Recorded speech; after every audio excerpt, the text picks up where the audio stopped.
వక్ఫ్ bill మీదన లోక్సభలో అయితే భారతీయ జనతా పార్టీ నేతృత్వంలో ఎన్డీఏ కూటమికి పూర్తి బలం ఉంది.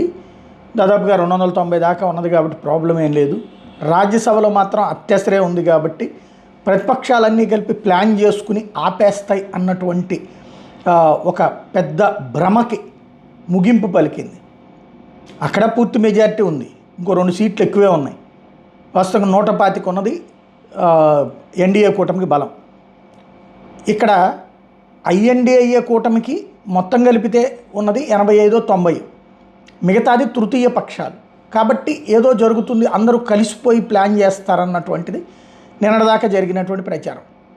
నిన్న రాత్రి పొద్దుపోయి అంటే రాత్రి 12 దాటిన తర్వాతన దాకా కూడా నడుస్తూనే ఉంది రాజ్యసభ.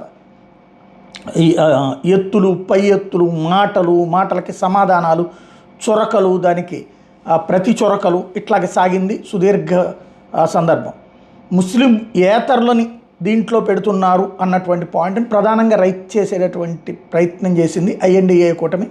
తిరుమల తిరుపతి దేవస్థానంలో పెడతారా లేకపోతే అయోధ్యలో పెడతారా అట్లా ముస్లిం ఏతరులని అన్నటువంటి దాన్ని తిప్పికొడుతూ ముస్లిములలోనే ఉన్నటువంటి పాసండా అట్లాంటి తెగలకి సంబంధించిన వాళ్ళని ముస్లిములు కాదని ముస్లిం సంఘాలు అంటున్న నేపథ్యంలో వాళ్ళకే ఇచ్చేది ఆ ప్రాతినిధ్యం, వేరే ఎవరూ కాదు అన్నటువంటి విషయాన్ని ప్రభుత్వం చెబుతూ ఫైనల్గా ఏదైతే ఓటింగ్ దగ్గరకు వచ్చేటప్పటికి ఓటింగ్ కావాలన్నటువంటి వాడిని మూజువాణి ఓటుతో ఆమోదం పొందొచ్చు, కానీ ఓటింగ్ కావాలన్నటువంటి సందర్భంలో ఓవరాల్గా 128 మంది అనుకూలం. వాస్తవంగా 125 ఉంటే ఎన్డీఏ కూటమికి 128 మంది అనుకూలంగా ఇచ్చారు, అంటే 3 ఎక్స్ట్రా పడే. అలాగే వ్యతిరేకంగా 95 మంది. వాస్తవంగా వీళ్ళందరూ కలిసి చేస్తారన్నట్టు వ్యతిరేకంగా 90 మందిదే నడిచింది, 90 మంది ఓటేశారు, 95 మంది. తద్వారా సంపూర్ణ మెజార్టీతో ఈ బిల్లు పాస్ అయిపోయింది. ఇక రాష్ట్రపతి దగ్గరికి పోవడం, రాష్ట్రపతి ఆమోదంతో ఇది లైన్లోకి వచ్చేస్తుంది. వక్ఫ్ సవరణ బిల్లు అన్నటువంటిది 2013లో కాంగ్రెస్ పార్టీ తీసుకొచ్చిన సంస్కరణల ద్వారా జరిగినటువంటి అతిపెద్ద మోసం అని ఈ సందర్భంగా ప్రధానంగా అమిత్ షా గుర్తు చేసుకొచ్చారు. 2004 సంవత్సరంలో అంటే కాంగ్రెస్ అధికారంలోకి అప్పుడు వచ్చే టైంకి 4.9 లక్షలుగా ఉంది వక్ఫ్ ఆస్తులు, ఇప్పుడు 8.72 లక్షలకి పెరిగింది అన్నటువంటి విషయాన్ని ఈ సందర్భంగా గుర్తు చేశారు.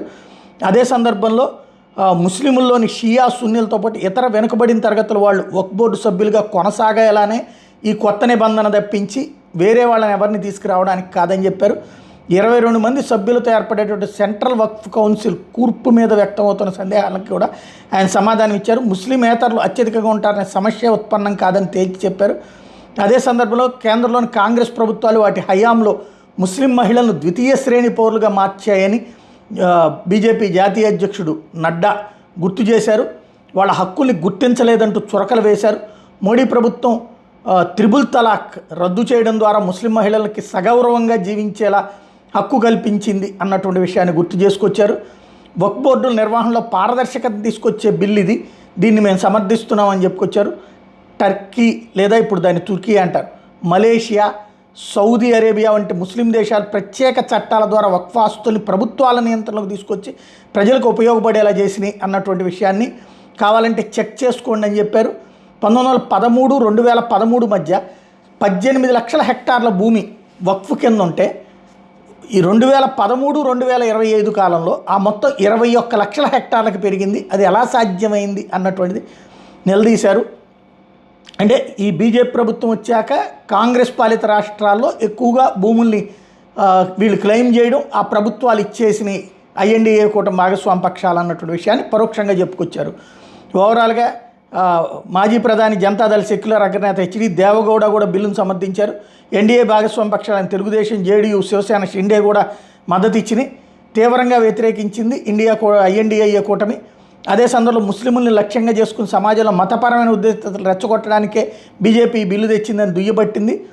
రాజ్యసభలో కాంగ్రెస్ తరపున ఎంపీ సయ్యద్ నాజీర్ హుస్సేన్ అధికార పార్టీ దేశ ప్రజలను తప్పుదారి పట్టిస్తోందని విమర్శించడంతో ప్రారంభించి ఆ పైన తీవ్రస్థాయిలో విరుచుకుపడ్డారు.